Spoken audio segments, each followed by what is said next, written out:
Hello MSc, welcome to back my channel. MSc fourth semester में हम spectroscopy की study हमें करनी है। जो हमारा फर्स्ट पेपर है स्पेक्ट्रोस्कोपी। स्पेक्ट्रोस्कोपी में हमारे पास सबसे पहले जो टॉपिक है मास स्पेक्ट्रोमेट्री यूनिट है।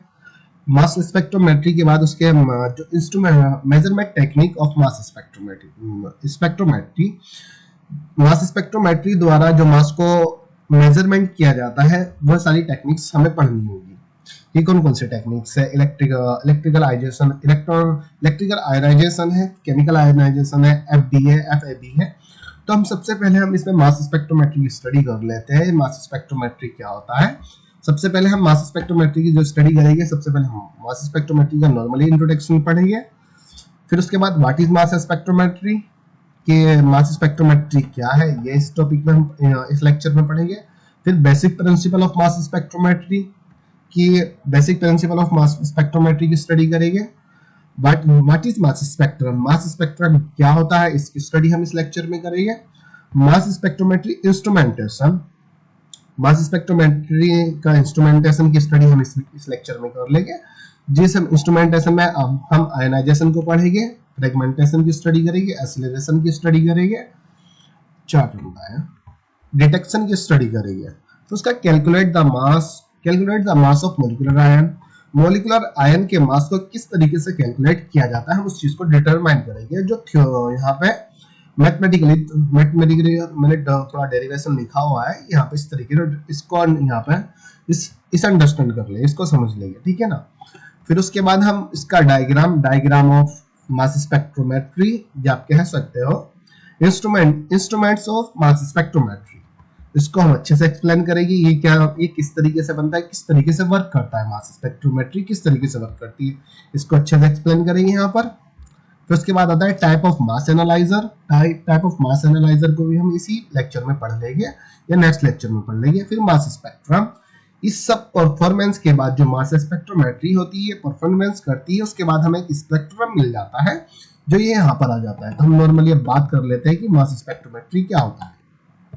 देखिए, जो मास स्पेक्ट्रोमेट्री होता है ये एक टेक्निक्स होती है जिसका यूज हम मेडिकल साइंस में भी करते हैं, फार्मेसी में भी इसका यूज किया जाता है, फूड को एनालिसिस करने के लिए भी इसका यूज किया जाता है। जो फूड इंडस्ट्री होती है उसमें भी उसका एनालिसिस किया जाता है।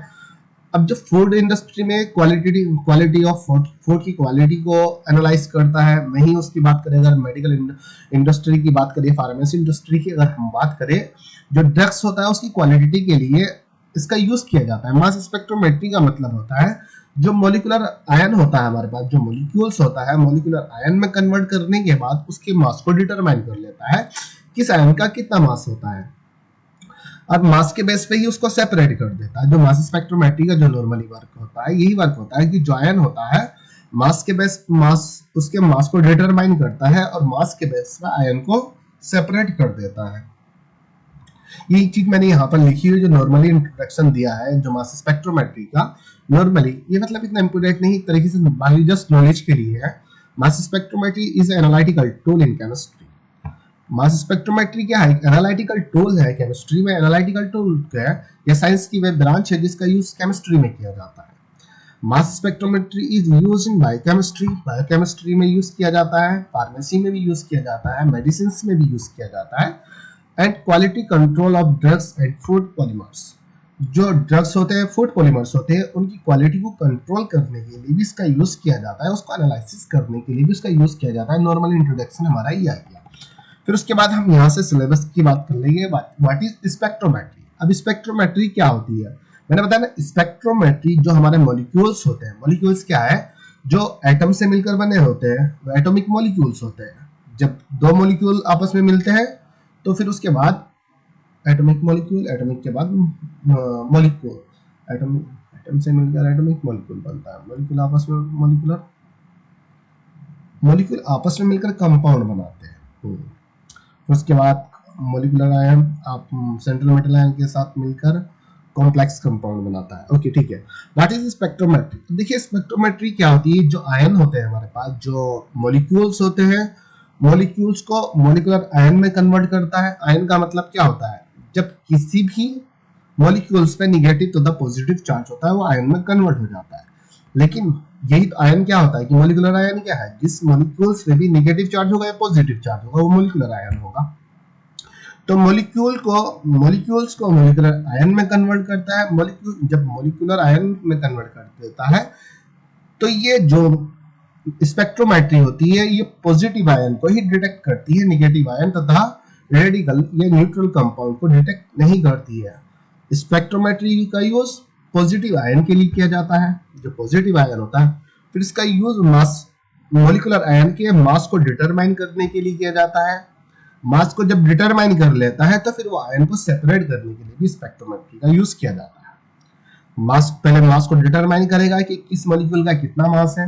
जैसे CH3 का मान लीजिए अलग मास आएगा, CH4 का अलग मास आएगा, C2H5 का अलग मास होगा। मास क्या है, उसका वेट, एटॉमिक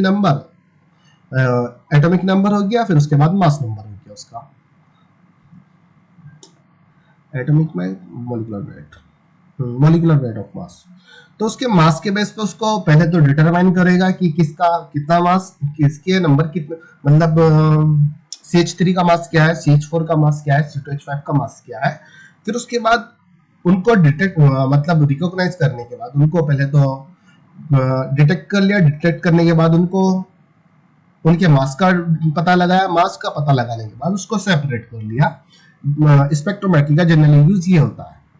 तो अब यहाँ पे हम पढ़ लेते हैं, mass spectrometry is an analytical method which determine the molecular mass of a compound. ये चीज बोली ना कि molecular mass of a compound के मॉलिक्यूलर मास को डिटरमाइन करता है, जो स्पेक्ट्रोमेट्री होता है। And indirectly help to prove the identity of isotopes. जो आइसोटोप्स होते हैं उसकी आइडेंटिटी, उसको पहचानने में भी वो हेल्प करता है। आइडेंटिटी ऑफ आइसोटोप को पहचानने के लिए, उसको प्रूव करने के लिए, आइसोटोप की आइडेंटिटी को प्रूव करने के लिए भी हेल्प करता है, प्रूफ करने के लिए भी हेल्प करता है। तो what is spectrometry? Spectrometry is analytical method या is analytical tools which determine the molecular mass of compound and indirect, जी जरूरी नहीं, चाहो तो लिख दो, and indirectly help to the prove the identity of isotopes, या चाहो तो इसको काट दो, indirectly help to prove the identity of isotopes, कि इनडायरेक्टली आइसोटोप की आइडेंटिटी को प्रूव करने में हेल्प करता है। चाहो तो उसको काट दीजिए, इसको रहने दीजिए, वो आप देख लीजिए। बस जो मेन पॉइंट होता है हमारा यही होता है यहाँ तक, कि मास स्पेक्ट्रोमेट्री एक एनालिटिकल मेथड होता है जिसका use molecular mass of molecular क्या है, मॉलिक्यूलर मास ऑफ कंपाउंड के मास को डिटरमाइन करने के लिए यूज किया जाता है। मास को आइडेंटिफाई करने के लिए, डिटरमाइन करने के लिए यूज किया जाता है। या यहाँ पे यहाँ करके लिखा उसने, calculating the mass to charge ratio. Calculating the mass to charge ratio m/z या m/e। यहाँ पे m क्या है, मास है, z क्या है, चार्ज है। जैसे यहाँ पे ये है ना, e चार्ज है, m मास है। मास स्पेक्ट्रोमेट्री का यूज जो किया जाता है, mass spectrometry is used for calculating the mass to charge of one या more than one molecule in the sample। जो सैंपल में मॉलिक्यूल्स होते हैं, एक मॉलिक्यूल होता है या एक से ज्यादा मॉलिक्यूल प्रेजेंट होते हैं, तो मास स्पेक्ट्रोमेट्री द्वारा उसके जो मास के charge, calculating the mass to charge ratio, जो मास का चार्ज रेशियो, मास को और उसके चार्ज रेशियो को कैलकुलेट करने में यूज करता है कि उस पे कितना चार्ज है, उस पे कितने आवेश है, और उसका द्रव्यमान क्या है, उस मॉलिक्यूल का मास क्या है, उस पे कितने चार्ज प्रेजेंट है, उसको डिटरमाइन करने के लिए, उसको कैलकुलेट करने के लिए स्पेक्ट्रोमेट्री का यूज किया जाता है। ठीक है, यहाँ पे यहाँ करके लिखा हुआ, लेकिन मेन पॉइंट क्या आ गया कि spectrometry is analytical tools which is used for determine the molecular mass of a compound. यहाँ दूसरा पॉइंट हमने लिख दिया, calculating the mass to charge of ratio, calculating the mass to charge ratio of one molecule या more than one molecule in the sample. जो sample में एक molecule present होता है, एक से ज्यादा मॉलिक्यूल प्रेजेंट होते हैं, तो उसके मास को भी डिटरमाइन करता है, उसके द्रव्यमान को भी डिटरमाइन करता है, उसके चार्ज को भी डिटरमाइन करता है, मतलब चार्ज मतलब आवेश को भी डिटरमाइन करता है। बट यहाँ पे फिर दूसरा पॉइंट यहाँ पे इसने लिखा, जो अभी इसके चल रहा है, इंट्रोडक्शन चल रहा है। सिर्फ इंट्रोडक्शन में आप नॉर्मली भी थोड़ा सा भी लिख सकते हो, यहाँ पे भी लिखा हुआ मैंने काफी सारा लिख दिया, आप जिस तरीके से भी लिखना चाहो अपने टाइम के अकॉर्डिंग लिख लीजिए।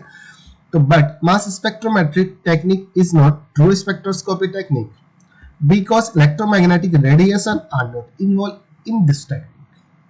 वो कह रहा है कि जो मास स्पेक्ट्रोमेट्री है, इसका नाम स्पेक्ट्रोमेट्रिक्स, मतलब ऐसा लग रहा है कि जैसे स्पेक्ट्रोस्कोपी है। हम स्पेक्ट्रोस्कोपी में इसको स्टडी तो कर रहे हैं, लेकिन ये स्पेक्ट्रोस्कोपी की टेक्निक नहीं है। मास स्पेक्ट्रोमेट्री क्या है? स्पेक्ट्रोस्कोपी की टेक्निक नहीं है। Mass spectrometry technique is not true spectroscopic technique because electromagnetic radiation are not involve in this technique. ये स्पेक्ट्रोस्कोपिक की टेक्निक नहीं है, क्योंकि इसमें इलेक्ट्रोमैग्नेटिक रेडिएशन इन्वॉल्व नहीं होती है। स्पेक्ट्रोस्कोपी क्या है? स्पेक्ट्रोस्कोपी में हम नॉर्मली क्या बताते थे कि जैसे भी कोई इलेक्ट्रोमैग्नेटिक रेडिएशन होती है, इलेक्ट्रोमैग्नेटिक रेडिएशन जब किसी मॉलिक्यूल्स पे डाली जाती है, मॉलिक्यूल्स अपने इलेक्ट्रॉन को डोनेट कर देता, मतलब निकाल देता है उसके इलेक्ट्रॉन का, जिसकी वजह से एनर्जी, तो मतलब अलग अलग तरीके की हम रमन स्पेक्ट्रोस्कोपी पढ़ी थी, एक नॉर्मल स्पेक्ट्रोस्कोपी पढ़ी थी। तो इस सब स्पेक्ट्रोस्कोपी में कहीं ना कहीं हम इलेक्ट्रोमैग्नेटिक रेडिएशन का यूज करते थे। रेडिएशन के द्वारा इलेक्ट्रॉन को एमिट किया जाता था। इलेक्ट्रॉन को एमिट कब किया जाता था? रेडिएशन के द्वारा एमिट किया जाता था। मॉलिक्यूल की एनर्जी इंक्रीज भी हो जाती थी, मॉलिक्यूल की एनर्जी डिक्रीज भी हो जाती थी। और मॉलिक्यूल रेडिएशन से इलेक्ट्रॉन को एब्जॉर्ब कर लेता था, मॉलिक्यूल की एनर्जी इंक्रीज हो जाती थी। अगर इलेक्ट्रॉन को डोनेट कर देता तो डिक्रीज हो जाती थी। तो स्पेक्ट्रोस्कोपी में इलेक्ट्रोमैग्नेटिक रेडिएशन का यूज किया जाता था, लेकिन मास स्पेक्ट्रोमेट्री में रेडिएशन का यूज नहीं किया जाता है। इसलिए हम इसको जो कहते हैं, इसको हम क्या बोलते हैं, स्पेक्ट्रोस्कोपिक टेक्निक नहीं कह सकते हैं। ये जरूरी नहीं कि लिखो, लेकिन चाहो तो लिख दो। ओके, वही उसके बाद यहाँ इंट्रोडक्शन है। नॉर्मली जो इंट्रोडक्शन होता है, नॉर्मली इतना इंट्रोडक्शन लिख लीजिए। इसका यूज क्या होता है? इलेक्ट्रोमैग्नेटिक रेडिएशन को determine mass of molecular mass of A compound को डिटरमाइन करने के लिए यूज किया जाता है। या आप कह सकते हैं कि मास तथा चार्ज को कैलकुलेटिंग करने के लिए यूज किया जाता है। तो इतना इसका इंट्रोडक्शन आ गया जो मास स्पेक्ट्रोमेट्री का। फिर उसके बाद इसके यूजेस यही, इसमें यूज डाल दीजिए। मास स्पेक्ट्रोमेट्री का यूज फार्मेसी इंडस्ट्री में भी किया जाता है, फार्मेसी इंडस्ट्री में और फूड इंडस्ट्री में भी किया जाता है, बायोकेमिस्ट्री में भी इसका यूज किया जाता है, फोरेंसिक साइंस में भी इसका यूज किया जाता है। फिर उसके बाद आ जाता है basic principle of mass spectrometry. अभी हम बेसिक प्रिंसिपल की बात करते हैं। बेसिक प्रिंसिपल की अगर हम बात करें, mass spectrometry dependent on the Newton second law of motion and momentum. This principle apply to the aspect where ion and molecule have different mass to charge ratio deflected by different angle in electric field या magnetic field। ये कह रहा है basic principle में कहता है कि mass spectrometry है कुछ बेसिक प्रिंसिपल पे डिपेंडेंट होती है। कुछ प्रिंसिपल्स होते हैं जिस पे वो वर्क करती है। मास स्पेक्ट्रोमेट्री क्या है? उसके लिए कुछ प्रिंसिपल दिए गए हैं जिस पे वो वर्क करती है। Mass spectrometry dependent on the Newton second law of motion and momentum. Mass spectrometry Newton के सेकंड लॉ पे डिपेंडेंट होती है, जो second law mass and momentum law होता है उस पे डिपेंडेंट होती है। फिर उसके बाद जो इसका मेन प्रिंसिपल आता है, ये तो आ गया कि मतलब मास स्पेक्ट्रोमेट्री जो basic principle of mass spectrometry का बेसिक प्रिंसिपल होता है वो न्यूटन के सेकंड लॉ को फॉलो करता है। लेकिन उसका जो खुद का प्रिंसिपल आता है वो क्या आता है कि मास स्पेक्ट्रोमेट्री का यूज वहां किया जाता है जहां मॉलिक्यूल तथा आयन जो होते हैं उसके पास डिफरेंट टाइप के मास प्रेजेंट होते हैं, डिफरेंट टाइप के चार्ज रेशियो होते हैं और वो डिफरेंट टाइप से डिफ्लेक्टेड होता है। डिफरेंट टाइप से डिफ्लेक्टेड होता है, डिफरेंट एंगल से डिफ्लेक्ट होता है। डिफ्लेक्ट जो हो रहा है डिफरेंट टाइप के एंगल से बना रहा है। डिफरेंट टाइप के एंगल क्यों बना रहा है? क्योंकि उसके पास डिफरेंट टाइप के मास प्रेजेंट है। जब मास अलग अलग होगा तो डिफरेंट टाइप से डिफ्लेक्टेड हो जाता है। जब वो डिफरेंट टाइप से डिफ्लेक्टेड होता है तो डिफरेंट टाइप के एंगल्स बना लेता है। अब जो एंगल जो बना रहा है, मतलब जो कोण बना रहा है, वो डिफरेंट टाइप का जो कोण बना रहा है, वो कोण जो बना रहा है या तो इलेक्ट्रोमैग्नेटिक फील्ड की वजह से बना रहा है या मैग्नेटिक फील्ड की वजह से बना रहा है। लेकिन ये मास एनालाइजर में आता है कि मैग्नेटिक फील्ड, ये मैं आगे जब मास एनालाइजर पढ़ा होगा उसमें देखना, मैग्नेटिक फील्ड होता है या इलेक्ट्रिक फील्ड होता है। तो यही उसने बस ये चीज यहाँ पे लिखी, basic principle of mass spectrometry. Mass spectrometry basic principle क्या है कि जब मॉलिक्यूलर आयन होता है, मॉलिक्यूलर आयन जो होता है, मॉलिक्यूलर आयन के बाद डिफरेंट टाइप के मास प्रेजेंट होते हैं। डिफरेंट टाइप का मास होता है, जब डिफरेंट टाइप का मास होता है वो डिफरेंट टाइप से डिफ्लेक्टेड होता है। डिफ्लेक्टेड मतलब आगे जाके मुड़ना। वो डिफरेंट टाइप का एंगल बनाता है। जब डिफरेंट टाइप से वो मुड़ रहा है, अलग अलग स्थान पे मुड़ रहा है, तो ऑब्वियसली बात है वो जो एंगल बनाएगा, जो कोण बनाएगा, वो डिफरेंट टाइप का बनाएगा। अब जो कोण बना रहा है वो इलेक्ट्रिक फील्ड में बना रहा है, मैग्नेटिक फील्ड में बना रहा है, ये चीज बस यहाँ पे इसने लिखी। This principle applied to the aspect, यह प्रिंसिपल उस पहलू पे अप्लाई होता है या उस पहलू पे लागू होता है, या वहां एस्पेक्ट का मतलब है पहलू, या कह सकते हैं उस जगह पर लागू होता है। This principle applied to the aspect या टू द फेस, ये प्रिंसिपल उस जगह पे अप्लाई होता है वेयर, जहां ion या molecules have different mass to charge ratio, where ion molecule have different mass to charge ratio, जहां मॉलिक्यूल के पास डिफरेंट टाइप का द्रव्यमान, डिफरेंट टाइप का चार्ज रेशियो होता है। अलग मतलब विभिन्न प्रकार का उसके पास मास है और विभिन्न प्रकार का उसके पास चार्ज रेशियो, आवेश आयतन है। Different where ions have different type of mass to charge ratio and deflected by different angle, जब उसके बाद डिफरेंट टाइप का चार्ज है, डिफरेंट टाइप का रेशियो प्रेजेंट है, तो वो डिफरेंट टाइप के एंगल से डिफ्लेक्टेड हो जाता है, deflected by different angle in electric field या मैग्नेटिक फील्ड। डिफरेंट टाइप के एंगल से डिफ्लेक्टेड हो जाता है इलेक्ट्रिक फील्ड या मैग्नेटिक फील्ड में।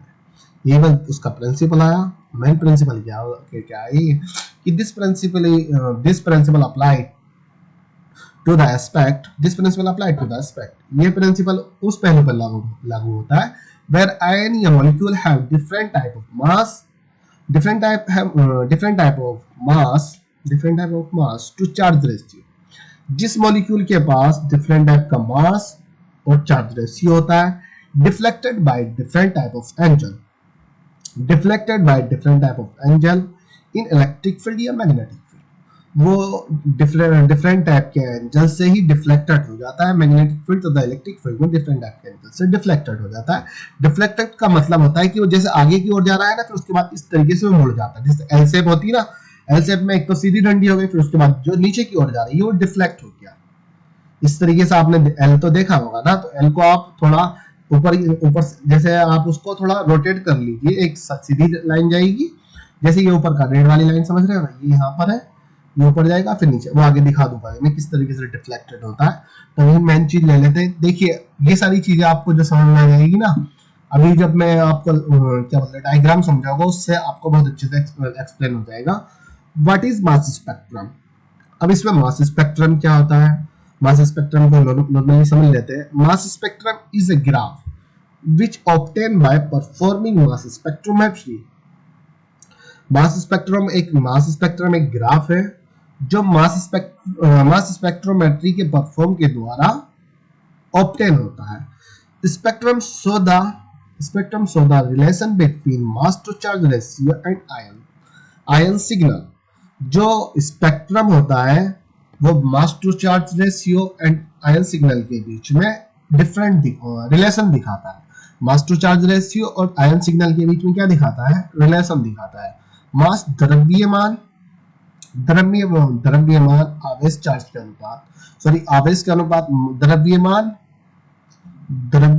बिटवीन द्रव्यमान आवेश चार्ज और आयन सिग्नल के बीच में क्या दिखाता है, रिलेशन दिखाता है। What is spectrum. Mass spectrum is a graph which obtain by performing the mass spectrometry. Mass spectrometry क्या है, ये ग्राफ है जो मास स्पेक्ट्रोमेट्री के परफॉर्मिंग के द्वारा ऑब्टेन होता है। अब ये दिखाता क्या है, mass spectrum so the relation between mass to charge ratio and ion signal. Mass spectrometry different दिखा रहा है, रिलेशन दिखा रहा है किसमें, mass to charge ratio and ion signal के बीच में, और मास टू चार्ज रेशियो के बीच में डिफरेंस दिखाता है, रिलेशन दिखाता है, जो स्पेक्ट्रम का जो मेन वर्क होता है। स्पेक्ट्रम किस तरीके से होता है मैं अभी दिखा दूंगा, वो आगे दिखा देता हूँ। देखिए जो मैं एक मिनट ये दिखा देता हूँ वो कहाँ है? ये रहा, ये स्पेक्ट्रम है। जो स्पेक्ट्रम यहाँ पे होता है, यहाँ पे जो मॉलिक्यूलर आयन होते हैं, मॉलिक्यूलर आयन का जो चार्ज होता है, चार्ज के बीच में भी आपको रेशियो दिखाता है, उसके द्रव्यमान, यहाँ पे द्रव्यमान आ जाता है, मास तथा चार्ज के बीच में और आयन सिग्नल के बीच में ये आपको रिलेशन दिखा देगा। यहाँ पे सभी आयन प्रेजेंट होते हैं, डिफरेंट टाइप के आयन प्रेजेंट होते हैं, यहाँ पे डिफरेंट टाइप के चार्ज प्रेजेंट होते हैं। ये पॉजिटिव चार्ज है ना, ये डिफरेंट टाइप के चार्ज होते हैं, डिफरेंट टाइप का द्रव्यमान होता है, 27 द्रव्यमान, 29, 41, ये सब किस तरीके से हुआ इसको मैं आगे एक्सप्लेन करूंगा। तो यहाँ पे सिर्फ मैंने नॉर्मली आपको स्पेक्ट्रम दिखा दिया, स्पेक्ट्रम किस तरीके से होता है। तो ये यहाँ पर स्पेक्ट्रम हुआ कि स्पेक्ट्रम क्या है। Spectrum is a graph which obtained by performing mass spectrometry। Spectrometry के द्वारा जो स्पेक्ट्रोमेट्री परफॉर्मिंग के द्वारा जो ऑब्टेन होता है उसको मास स्पेक्ट्रम कहते हैं। Spectrum show the relation between mass to charge ratio and ion signal तथा आयन सिग्नल और मास टू चार्ज रेशियो के बीच में रिलेशन दिखाता है। तो उसके बाद आता है मास स्पेक्ट्रोमेट्री इंस्ट्रूमेंटेशन। अब ये मास स्पेक्ट्रोमेट्री इंस्ट्रूमेंटेशन क्या होता है इसको हम नेक्स्ट वीडियो में पढ़ लेते हैं, जिसमें हम आयोनाइजेशन पढ़ेंगे, फ्रेगमेंटेशन पढ़ेंगे, एक्सीलरेशन पढ़ेंगे। इसको हम नेक्स्ट वीडियो में पढ़ते हैं। Okay, thank you. हेलो।